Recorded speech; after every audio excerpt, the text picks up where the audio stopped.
اليوم حبيت نشارك معكم وصفة الحميص معشوقة الجزائريين بطريقتي.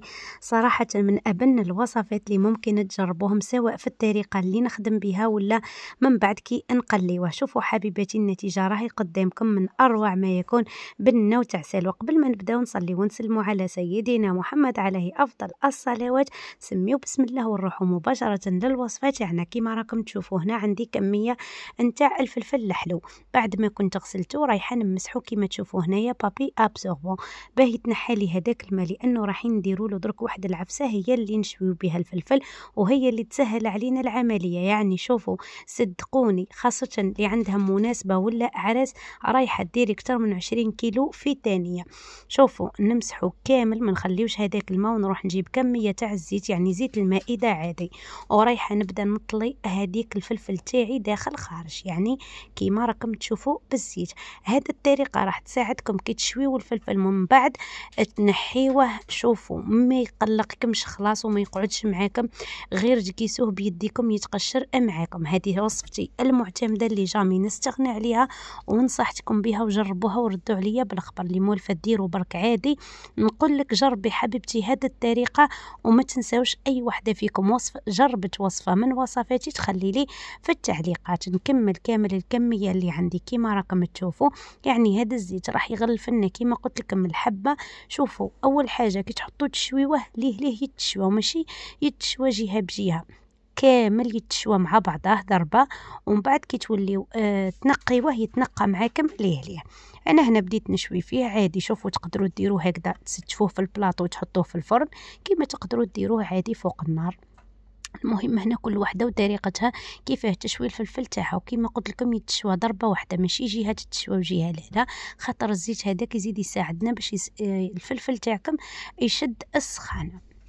انا هنا هاني نشوي فيه بالعقل مباشره من النار، نروح نحطوه في الساشي ولا تقدروا تحطوه في برمه وتغموه عادي. يعني شوفوا هنايا انا للامانه ما خليتوش طول، هو لازم على الاقل نص ساعه باه يطلق هذاك ويعرق ويدير معاكم ليه.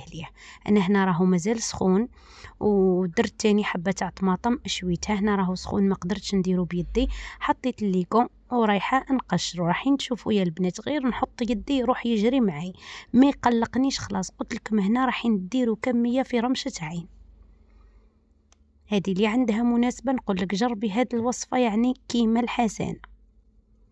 هنا درت شوية تاع الماء كيما على بالكم الفلفل انفوا شويتي وهم ما زيدوش تحطوه في الماء باه ما يفقدش هذيك البنة نتاعو. واش هي حطيت صحن قدامي من بعد ننقع يدي برك باش نحي هذاك الفتات اللي يقعد لي في يدي. وكي تخليوه يطول ما يشقاش ديرو بالليكو، يعني انا هنا مازالو سخون. شوفوا غير نحط يدي يروح يجري وما يبقاوش هذوك النتش فيه يتنحى كامل. الله يبارك، رغم انه قلت لكم نوعيه الفلفل هذه شويه قاسيه ماهوش من الفلفل الطري، وتقدروا ديروها تاني مع الفلفل الحار كيف انا بما انه ما درتوش بالحار درت غير الفلفل الحلو. بنفس الطريقه ديروا الاخر عادي تشوطوه ديروه هكذا تدهنوه بالزيت وراح يعطيكم نفس النتيجه. يعني السر كامل في هاد لاستيوس تاع الزيت. نكمل باقي الكميه اللي عندي كامله قلت لكم في غمضه عين تفضوه. حطيت انا هنا حبيبه برك تاع الطماطم وسنينات تاع توم اللي رايحه نديرهم في الاول وتاني في الاخير كي يبدا ينشف معي. انا هنا ما حبيتش نقطع معكم ووريت لكم شحال من وحده. ونكمل بنفس الطريقه ونروحوا نقطعوا الفلفل نتاعنا. انا هنا نفضل اني نقطعوه بالموس احسن ما ديروه في لاشوار. كي ديروه في لاشوار يزيد يعني يدقدق معاكم ويطلق كميه كبيره نتاع الماء ومن بعد يجيكم صامت.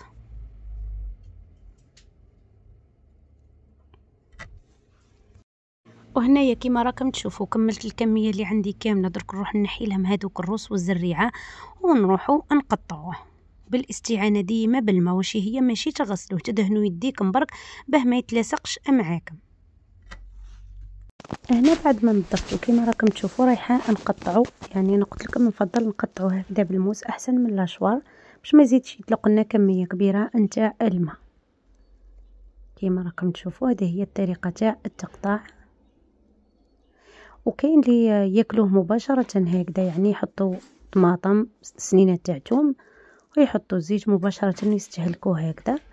وكيما انا بصح نحب نقليه، نجيب المقله تاعي وحبه تاع طماطم هذيك اللي كنت تاني اشويتها، نحيو لها الماء هذا كامل نتخلصوا منه ورايحين نقطعوها. يعني انا هنايا الحميص تاعي ما نفضلش اني نكونجليه لانه كاين بزاف اللي يحبوا يكونجليوه. طبعا اللي تحب تكونجليه في المرحله هذه تكونجليوه، ماشي حتى تخدموه ولا تشويوه باه تكونجليوه، لانه من بعد راح يزيد يطلق لكم كميه كبيره نتاع الماء. لهنا الطماطم ما نحبش نكتر، حطيت غير حبه صغيره ورايحه نديه للنار نشفوه. هنا ما شفتوني ما ملحت ما والو. بعد ما ينشف من هذاك الماء ونشوفوه شاح، نروح نضيف له كميه تاع زيت الزيتون، ويعني هذا هو اللي نقلي به انا، زيت الزيتون وسنينات نتاع الثوم، وطبعا نملحوه. من بعد عاده تاني في الاخير كي تشوى معايا مليح ونعود رايحه نطفي عليه، نزيد نحط عليه سنينه ولا زوج تاع الثوم، يدير لي واحد 5 دقائق هكذاك 4 دقائق ونطفيو عليه. صدقوني يا البنات بنتو بنه تاع الصح، بنين بنين ومعسل من اروع ما يكون. هنا كيما قلت لكم بعد ما تقلى عاد ضفت له الملح، وانا ما نضيف حتى اضافه واحده اخرى ابار الملح كيما راكم تشوفوا. وبعد في الاخير زدت ربيت عليه سنينه نتاع الثوم. شوفوا هذاك الزيت اللي كان خرجه، وراح ندريسيوه ولا نحطوه في صحن التقديم نتاعنا. وفي الاخير تاني نزيدو نضيفوا له شويه نتاع زيت الزيتون، وقدموه بالطريقه اللي تحبوا انتوما. هو طبعا الحميص يستهلك كي يعود بارد.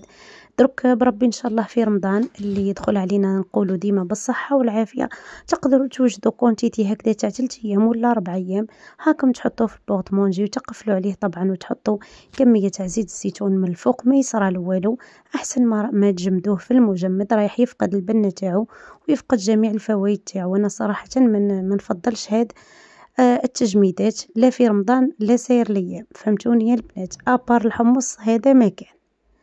المهم يا البنات الوصفه تاعي راهي كملت، نتمنى تكون عجبتكم حبيباتي. ما تنساوش دعم فيديوهاتي بالجيم، وتاني ما تنساوش تبارطاجيوهم مع احبابكم واصحابكم هكذا باش ينتشر الفيديو تاعي على اوسع نطاق. نتوما عليكم الدعم كما قلت لكم، وانا ديما عليا العطاء المستمر. انتظروا مني المزيد والمزيد من الوصفات الناجحه. دمتم اوفياء للقناه. سلام.